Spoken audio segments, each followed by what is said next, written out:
Hi, so this is Mr. Aguilar. This is our third video in my series of trees that I'm drawing. The first tree I did was a pine tree, an evergreen. The second one I did was a tulip poplar tree. And today we're going to be doing a birch tree. As I found, finding photographs of birch trees, even my own, are hard to find because they're so tall and long and skinny. But I did manage to have one. This is on my handout that I have for teaching how to do the tree. So I'm going to use the same tree I have on my handout for my students. And we're just going to look at a basic approach. So I'm going to lay it out. And I'm going to try to lay it out fairly quickly because I'm going to try to move the video along. And as I do it, I'll be telling you, what steps I'm taking. And then some of the stuff I draw is going to be a little bit light. I'll try to draw it dark enough for the camera to see. But again, anytime you're doing a setup, anytime you're starting a sketch, you want to start off lightly with your basic shapes, and then you want to build up your values. You don't want to draw your basic shapes dark because eventually they need to disappear. Our basic shapes, when we draw them, are going to act as our boundary box. That means they're going to tell us, where we're going to go. We don't want to be drawing, let's say in this case, a birch tree is fairly vertical. We don't want to lose focus and start going wide on this tree. So it's important for us to give ourselves a boundary. It helps with proportion and scale. And there's different techniques for drawing different types of trees because they have different leaves, they have different types of trunks, they have different shapes. And in order to accurately draw that and give the illusion of that tree in an illustration, you have to change up your techniques to match what you're drawing. And that's why I'm picking a variety of type of trees because there's no point in me just showing you how to do evergreen trees or just showing you guys how to do like oak trees or maple trees that are going to be very similar as far as the sketching process. So I try to find different trees that require you to use different techniques. So we're going to start on that now. And again, I'm going to try to move quickly. If you want to know, I'm using a 2B pencil. It's slightly softer, but it's easier for the camera to pick up when I make a mark and I can get my darker values. So we're going to start. And again, you don't have to be too accurate with this step. We're just going to start drawing that shape. And the nice thing about this is if you don't have a really nice steady hand and you're not used to drawing straight lines, well, you're drawing a tree. So the more irregularities you have, the actually easier it is. And I'm just going to bring this up.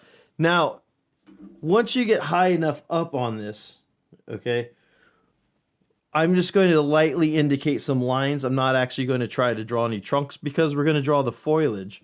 So I don't want to get that into the way. So I'm just going to look at this. And again, I'm not trying to mimic every branch in that tree.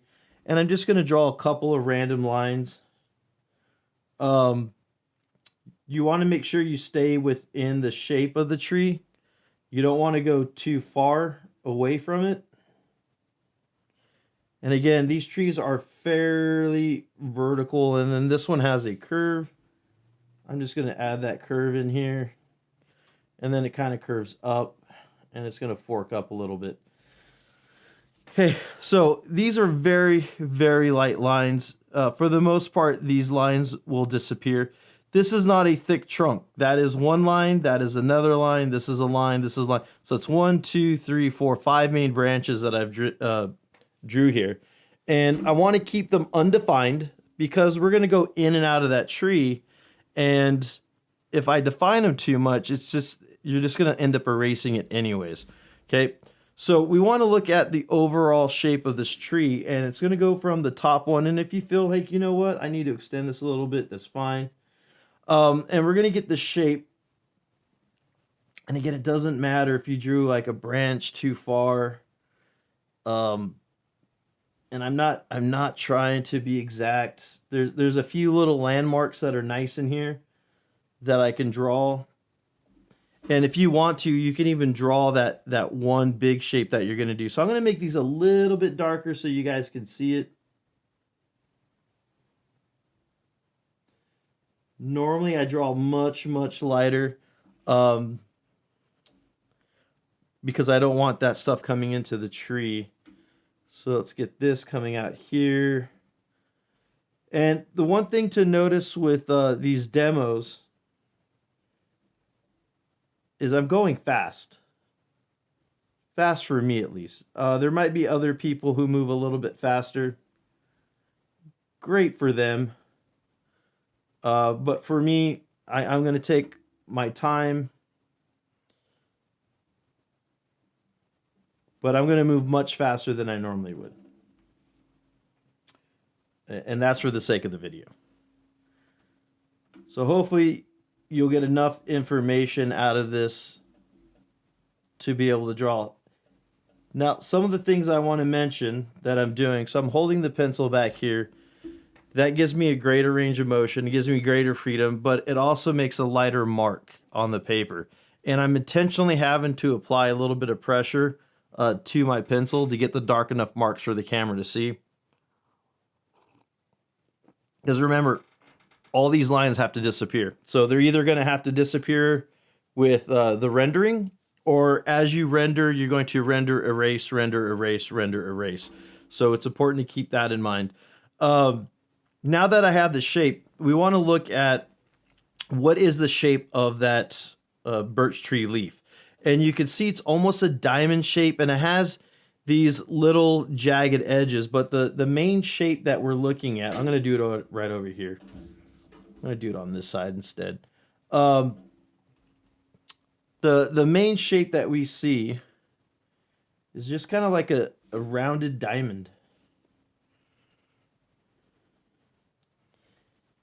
And I'm not worried about the detail. I'm not going to draw the jagged edges right now. It's this shape, right? And then let me get this a little bit darker so you guys can see it. And then you have your lines coming off. Again, not a big deal. Not trying to actually render a leaf.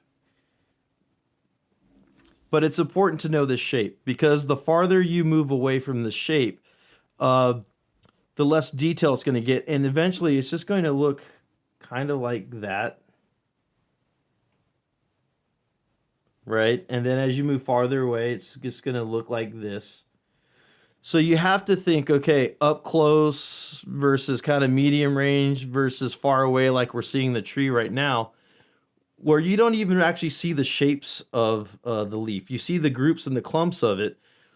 And that's telling us what type of technique that we're going to have to draw on that. The other thing that we need to look at is, where is our darkest values? So because this tree is so airy, meaning there's a lot of holes, a lot of gaps, it doesn't have a ton of foliage on it, that means a lot of light comes through. So almost all our dark shadows are going to be like right in here and right underneath at the very base of the tree. And then as you move up, you're going to get pretty consistent light. You're not seeing a whole lot of highlights. And again, you're not going to see a whole lot of highlights because A, it could have been an overcast day, you get balanced lighting. Or B, it's just because it's so light and airy, like everything's receiving light, so nothing's really going to stand out. Judging by the picture, the light source is up here, and it's coming this way, because you can see that there's darker shadows here, and darker shadows on this side. So I have my tree trunk here, and I might have drawn it a little bit too thick. I'm going to save this part till the end. And I want to look at the strokes that I'm going to make on here. So I'm going to do this really quick and talk about it, because when I move into this part, I'm going to speed up the film. So when I see this, I want to make little marks like this, and I'm going to just start clumping them together. And as I move towards the light, these are going to get much, much lighter. And as I move away, I can come in and I could add some darker ones. And then you're going to eventually see some branches coming in between those. And I just want to be able to go through my shapes, and this is all I'm going to do. Now, this is time consuming. Another way you can do it, get your hand flat, get that pencil in there, get more of that surface of that pencil, and you can simply just come in and really start going to town on this. Now, the nice thing about this is you have a lot of control over your values. So I can go really light or I can get dark. And again, I'm just making these little swirls like that, but tiny. The other nice thing about holding it this way is when I want to get a darker value, all I really have to do is push down on my hand. So if I take my fingers and push down on this, so I'll do that right here, I can get some really nice, consistent dark values. And then as I ease up on my hand, okay, I can get that lighter value. One other thing to keep in mind, sometimes the leaves are not even really going to be touching. They're going to look like they're just floating. And you can see that right here in the image. So if we look at the image right here, they just kind of look like they're floating in space, like they're not even connected.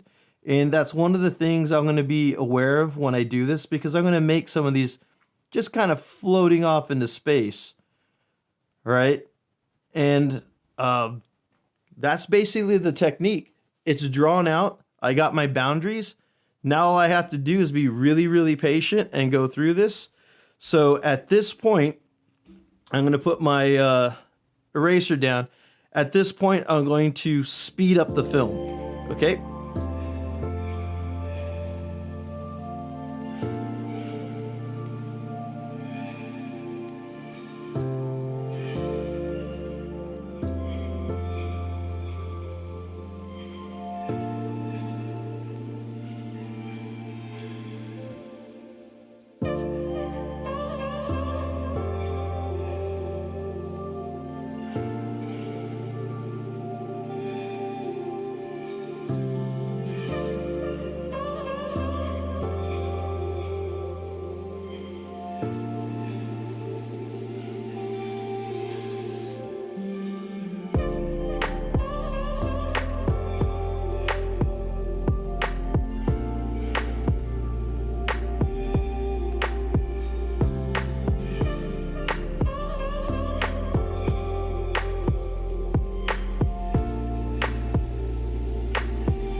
Okay, so I'm back to regular speed now.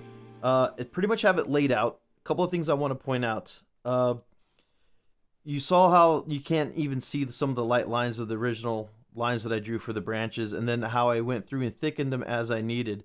And what I want to do is I want to break up those branches. So I'm having the leaves come in and out of those branches, and that's why you see certain sections broken up then you see the branch, it's broken up, see the branch, broken up, see the branch.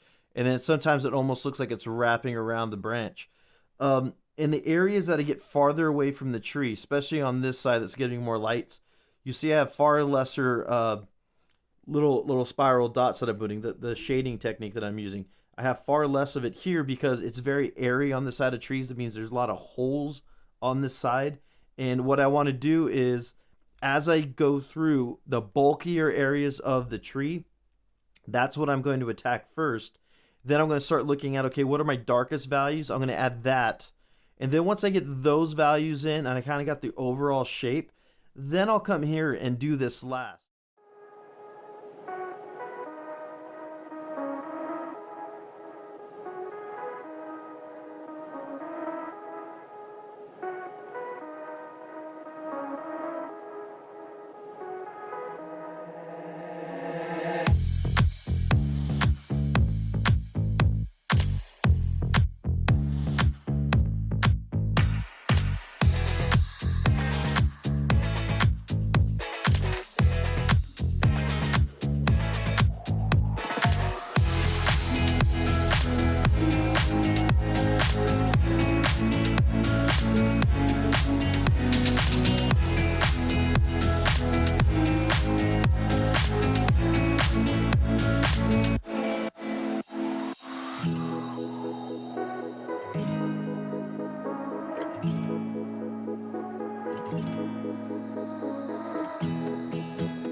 I can just kind of go in and work on it. So at this point, I'm going to go back into this while I still have enough light, and I'm going to work on this as much as I can until I lose my light.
Okay, so I'm running out of light, and I want to break this up into another segment. So one thing I want to point out is anytime I wanted to highlight a line, like in the tree branch, especially the smaller ones, I put slightly darker values on one side of the branch to give it a darker line. Anytime where the branch was by itself, I also gave it a darker line on just one side because light's coming down from this angle, and I want to make sure that I keep that a reference because eventually I'm going to go in and do the tree barks. And right now what I want to do is just go around and fill in areas.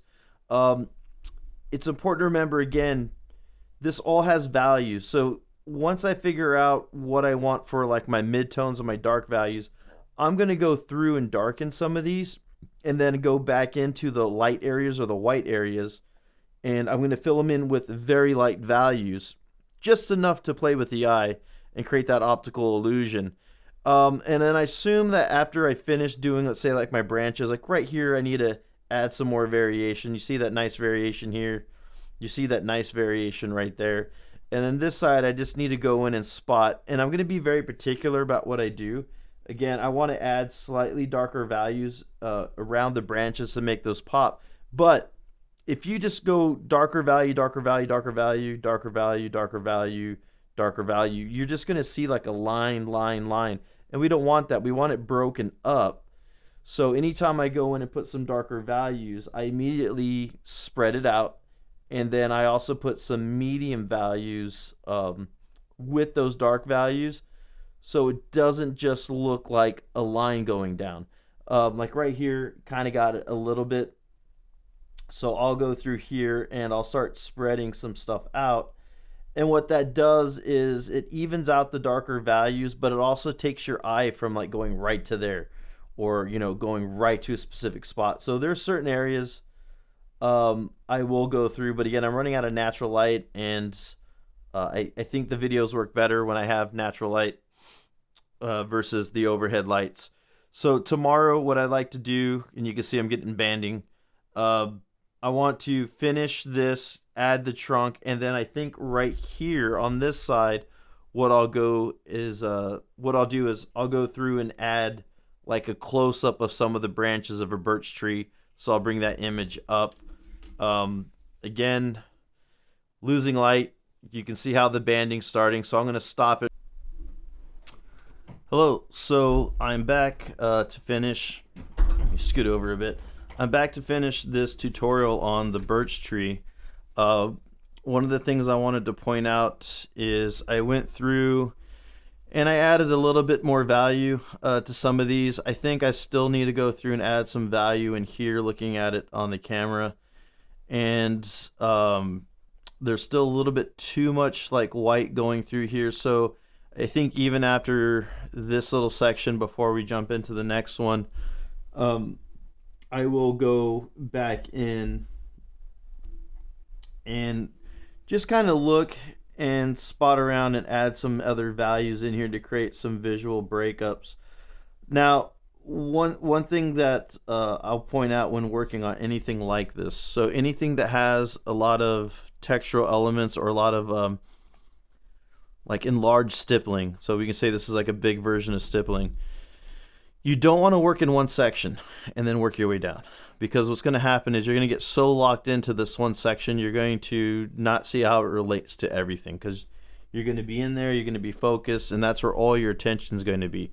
A couple of things happen. One, you start doing a pattern, and you won't see it until like you're like halfway down. You'll stop, take a break, you'll come back and look at it, and you'll be like, oh, I just created blocks of patterns going straight down. It's not random at all.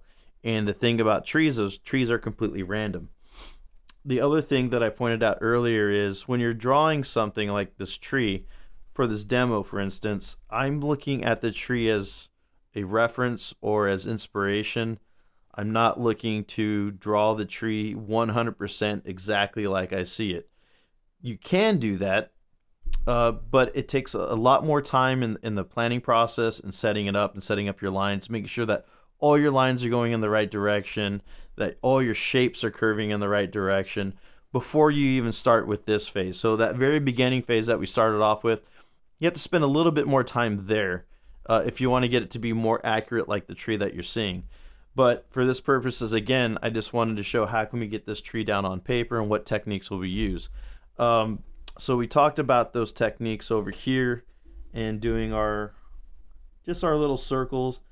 And my rule is always go a little lighter than you think you need to, because you can always make something darker. What I don't want to do is I would not want to take an eraser to any part of this, because that could potentially just ruin the whole thing and add a bunch of smear marks. And I want to avoid that. So it's a lot easier for me to step away from this and say, okay, I need to increase some of my values here and there. Now, one of the things I wanted to point out to you, a birch tree, for the large part, is visually white. It's not pure white. From a distance, it's going to appear even whiter than it really is. When you get up close, you'll see the soft grays, the soft blues, sometimes a little bit of purples in that because of the shadows and the light hitting the tree, the foliage casting shadows on that tree. So when you get closer to it, you're going to see more of the color variations and more of the gradations than you are seeing it far away. When you're seeing it far away, you're just going to see pretty much the brightest parts, that white parts, mixed in with the dark charcoal parts of the tree. So I also want to make sure that when I do this is not a perfect cylinder. I want this to have irregularities. I would have liked this to have maybe a little bit more curve, which I can bring in like right here. And just bring some stuff in just to change it up a bit.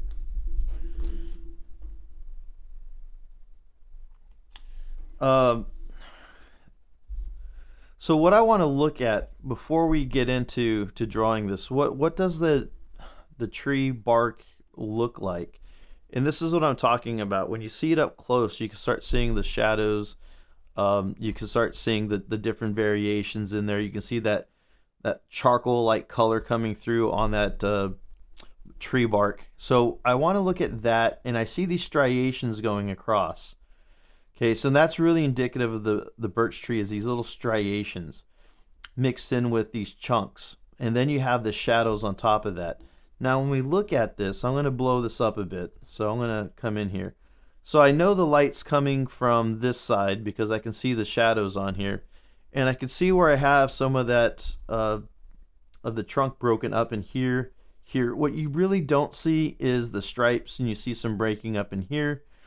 And the other thing is, a lot of that charcoal that you see, you're going to lose that because it's going to just appear like the leaves. So you're better off just going in and putting a light value in, okay, because I want it to be a little bit more than the shade of the paper. So I'm just going to come in. Again, foliage, the leaves, they add value to this. So they're putting a shadow onto this tree. You have to keep that in mind. So I'm going to come in here right underneath.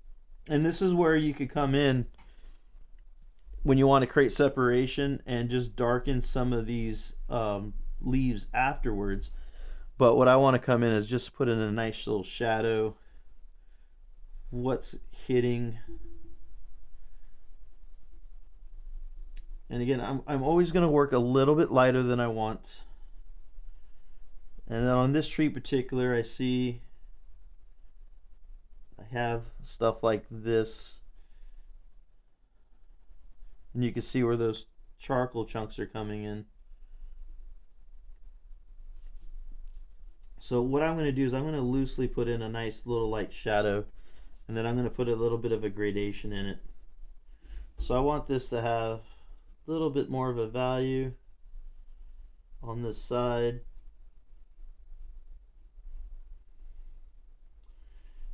This is the nice thing about trees, though. I can keep this line a little rough because it's a tree bark. It's going to be a little bit rough. And then I want to come in and I'm just going to add a really light value, a slight gradation. I don't want to get too carried away, and I'll show you why in a second. And then some of this other stuff, like the breaks in the bark, I'm going to indicate that too, because that's going to influence the shadow because that means this is rounded a bit, so I'm going to get a little bit of a shadow right here.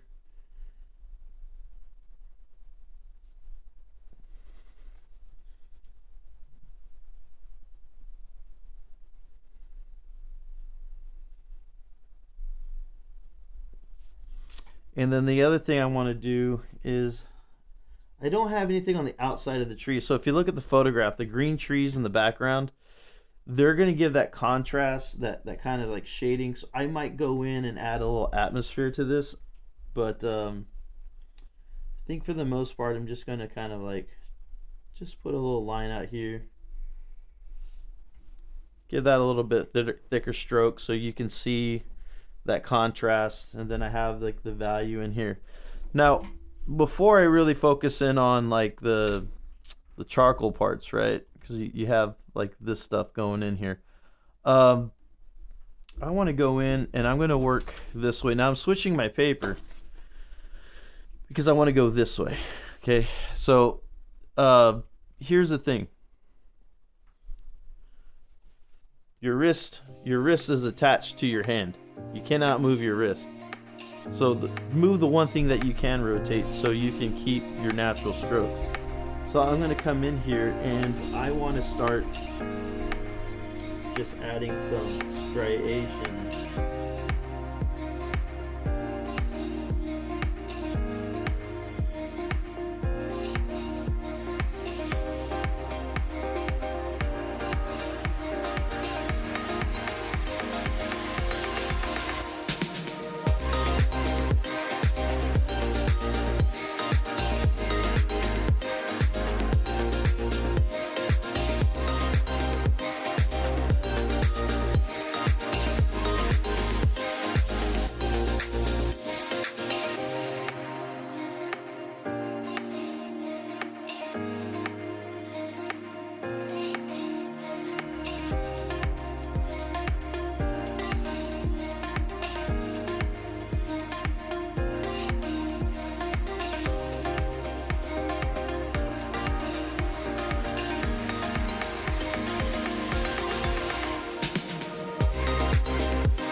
Thing I'll probably say is off camera I might go in and adjust some of this stuff just so I can have a little bit more value. Okay, I don't want these to be pure white, so I'm just going over a little bit of value on them real light. I like the subtleness. You can barely see that branch right there. You see this little branch, you can see this. Give this a little bit more value here, a little bit more value. So I'm adding a little bit of value. I'm adding more leaves around some of these branches because I don't want to make the branches themselves darker. So by putting some leaves around it with value, I create contrast. And you're not seeing the branch necessarily because it's drawn. You're seeing it because of the contrast between the branch and the values of the leaves. And again, try to be trees. Like look at the drawing here, or not the drawing. Look at the tree here. There's random pockets of dark value, just random. Right now, in the shade on the side opposite of the light source, you're going to see larger chunks coming right down here. Larger chunks. This is going to be your darkest shadow because it's at the bottom of the tree and the light's from above. But even through here, you're going to see random dark patches, and they're just going to be much smaller patches. And you can go through and just emulate that, and then you can see where I have the bigger chunks, bigger chunks. I think what I need to do down here is I need to balance out some of these values and block in some of these shapes and have them just gently go into this. You can see how a lot of this is silhouetted because of the light. I don't necessarily want to do that because I think it'll create too much a distraction on the drawing itself. But those are some of the things I'm going to look at. Again, I'm going to punch some of these values in. I'm going to add some shadow in here with the light. I try to keep my shadows underneath the foliage because that's where the shadows would naturally occur. You don't want to put shadows in places where that wouldn't occur. So I'm officially going to stop, and this is the progress. What I might want to do, and we'll see how long it is, the video is with or without it. If this video is a little bit shorter, then what I plan on doing is I plan on putting it looks like I'm losing light because of the clouds, but I plan on maybe doing like an up close cutaway of some of that tree bark so you guys can see that. And so I'm just going to leave this off. I'm going to create a little bit of a value on this side. Okay, so this could be the end, or I might add a little bit more. It depends on how long this is going to take.